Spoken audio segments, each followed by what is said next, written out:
crazy, I'm addicted to paper. I try to fake, try to kick it with them, but I ain't relate. Cause I got out the streets on the highway. Got my foot on the gas on the highway. Ain't do it myself, it was sky play. Yeah, I came a long way from the gunplay. I was stashing my bum in the hallway. Yeah, we used to do nothing like all day. Then we got us a bag, it was all day.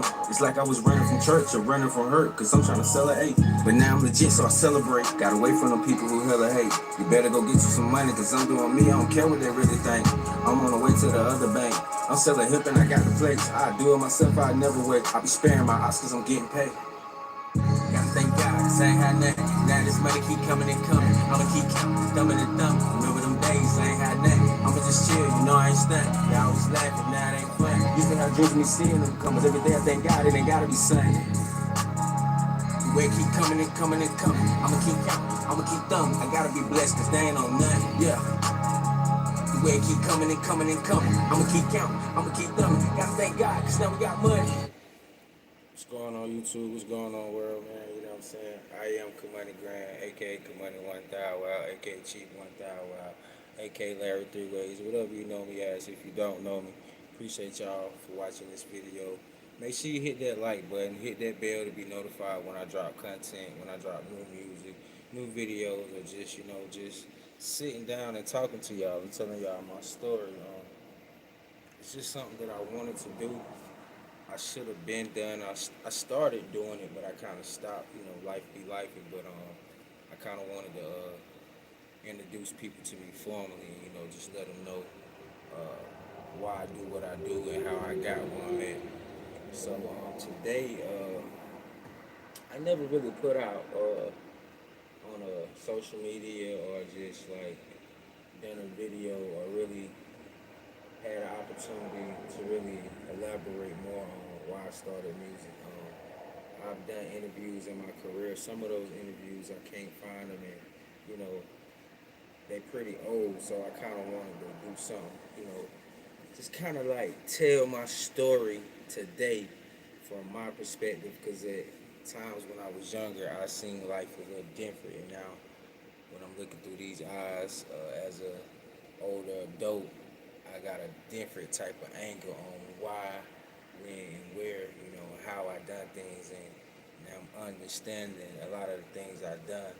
It's just me, learning, and sometimes I was doing things I ain't even understand why I was doing it, but it was God that He was leading me on a journey to, end up where I'm at today.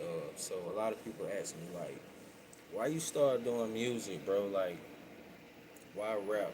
You know what I mean? Like, you could have done anything else. What's going on with you? Appreciate you for tuning in with me. A lot of people ask me like, you could have done anything else. What's going on? What's going on with you? Like, why did you choose to be a rapper? And what I mean, that's a good question. So I'm like, fuck it, let me answer it. You feel me? Like, basically, hey, I don't know what to tell you. People gonna say what they say. A wise man once told me never show your whole hand. So you feel me?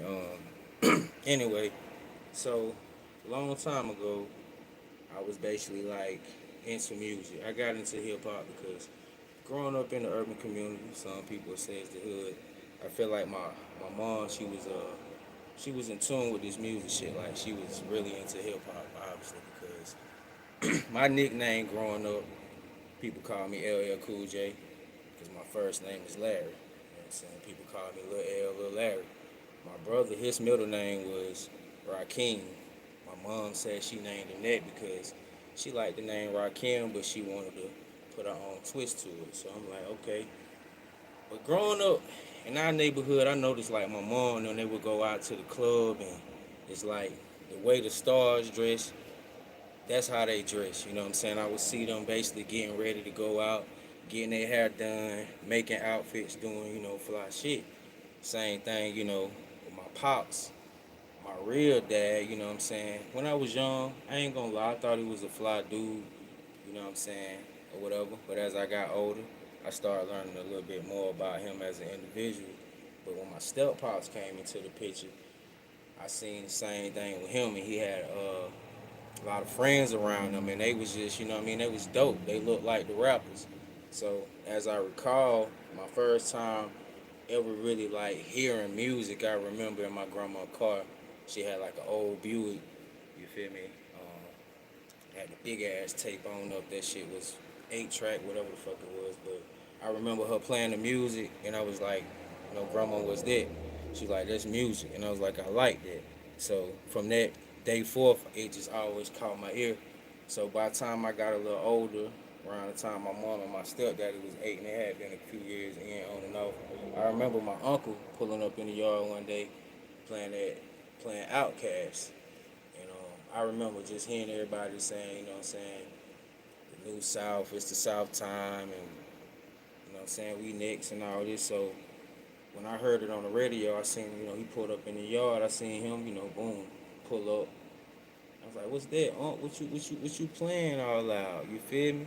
He like, "Shit, that's that new Outcast, man. The South on, The South finna take over the rap game, and all this type of shit." So I was like, "Damn, all right, well, shit. I know I done been to Atlanta fan reunions, and I ain't really see at the time when I was going in the '90s. I didn't see the Atlanta it is today with like all the superstars.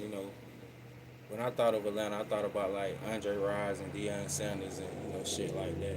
Like, but at that time, I was just like, damn, all right, cool. So I called myself, practicing trying to rap, remembering these songs. It was my thing, like as a kid to perform. You know what I'm saying?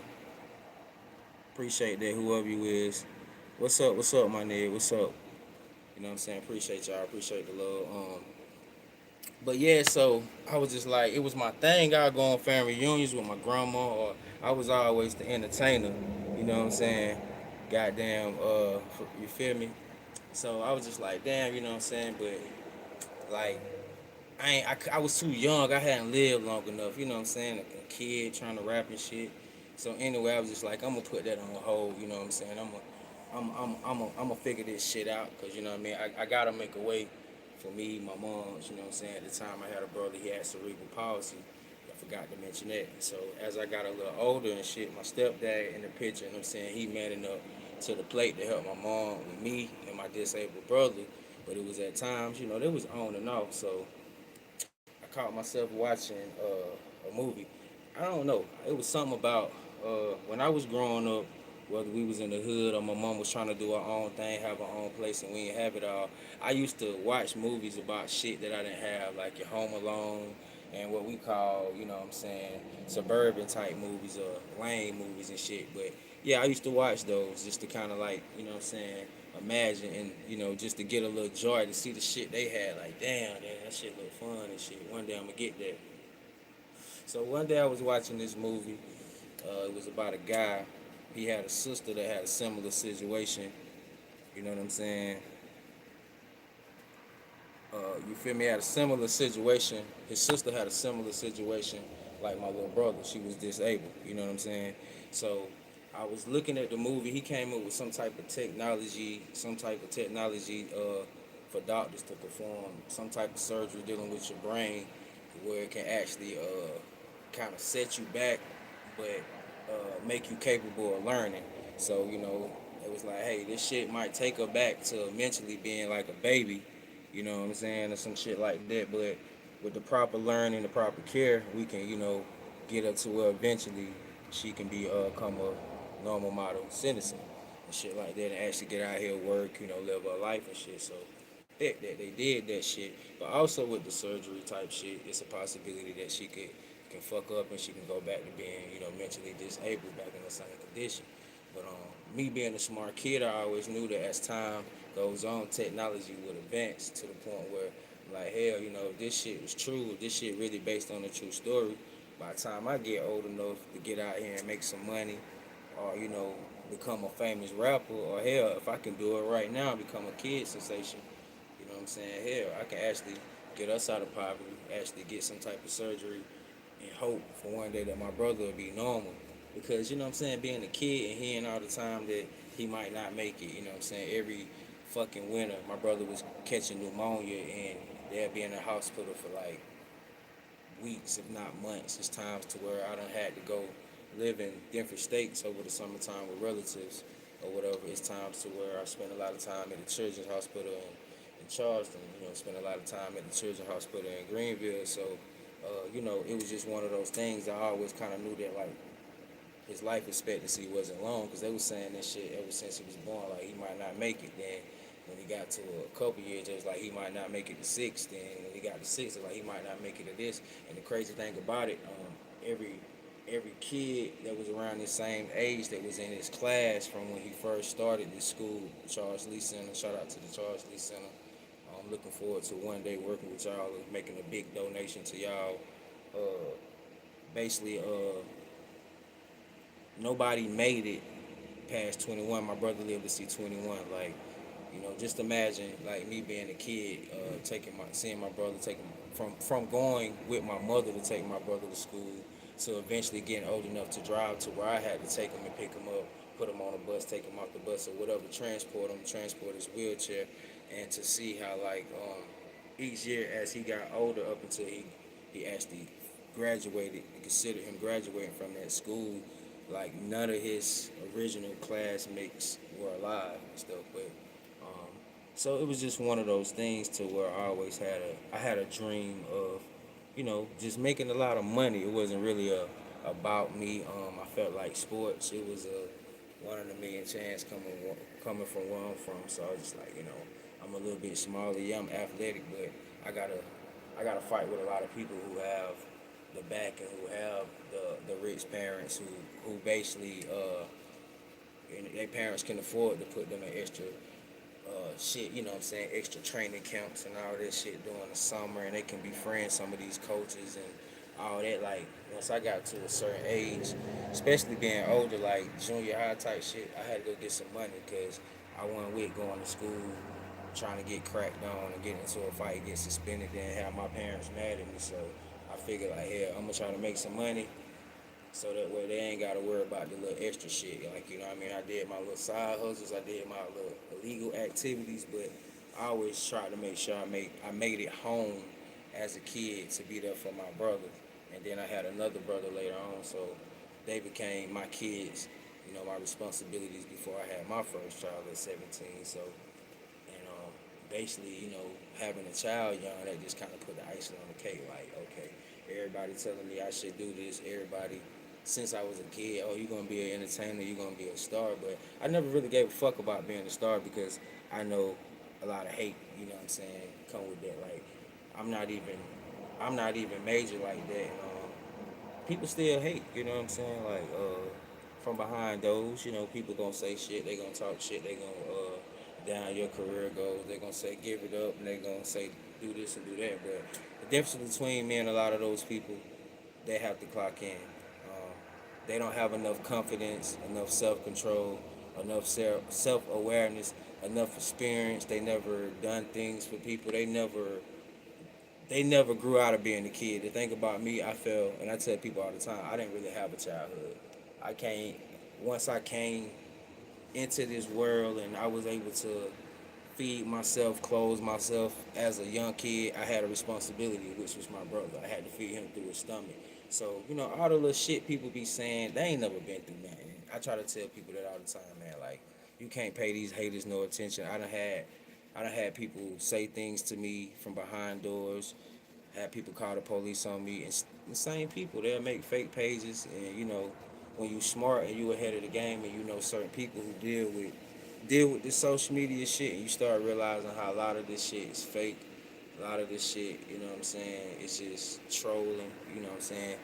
It's a little bit easier to get out here and say, you know what, fuck them. I'm gonna focus on the people who really wake up every day with shit on their mind, or who may not understand how it is to have a sibling who can't walk or talk, and at the same time you forced in this world and have to deal with it. It makes you grow up real fast, and then once you get to a certain age, you kind of want to sit back and be like, you know what, life ain't so bad after all.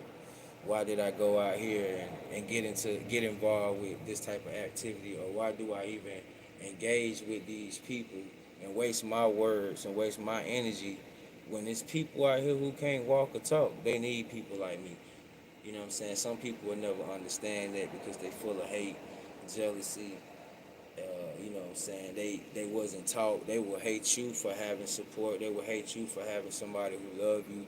They will hate you for having parents who got themselves together, and people will judge you and say, "Hey, you got it all," but they don't know shit. My daddy was, he was doing this thing at one point, but then he became a victim to drugs. But I never, like a lot of my friends who had parents or a parent that was in that gang, we never got to reap the benefits because by the time we grew old enough to understand what money was and to realize that our mothers or our father was going through some shit or whatever and they needed money, it was too late. You know what I'm saying? It's like, damn, you feel me? Like, this shit really affected me, affected my other siblings, and so many people around. So a lot of people talk that shit, but when you really come from it, you know what I'm saying, you understand it's a lot going on. So I tell people, man, chase your dream no matter what they say, no matter the negativity, no matter the hater, the fake trolls, you know what I'm saying, the cowards, you know what I'm saying.